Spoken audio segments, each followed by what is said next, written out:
Here's how to delete your Reels history on Facebook.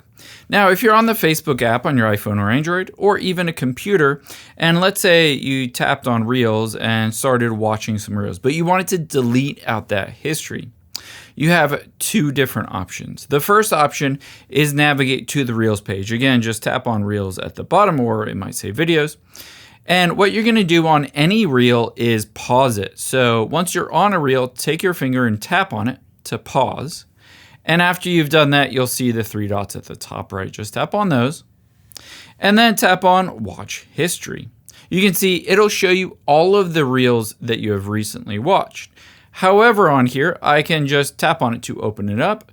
But if I tap on the three dots to the right of it, it allows me to save it or follow or share the video, but not to delete out that history. For whatever reason, Facebook decided to not put it in here, but you can go back and rewatch them. To delete them, we need to take a different step. Tap on the menu button at the bottom right, and then just tap on your profile. We just need to get to your profile. Again, if you're on a different device, just get to your profile. And then look for those three dots next to your profile. It might be next to your name or at the top right.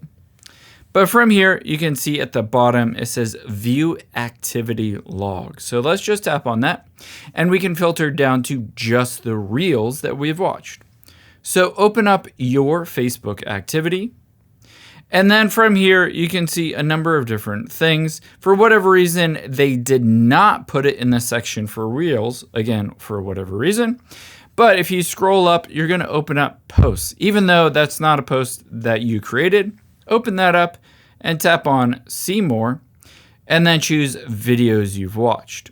This will show you all of the Reels that you've watched. To delete them out, just tap the three dots and hit Delete. Or if you want to remove all of them, hit Clear Video Watch History, and then just tap on Clear. I hope this helps. If you enjoyed this video, leave a comment down below with your feedback, or maybe even if I missed something, let me know what I missed and if this didn't work out for you. I appreciate it.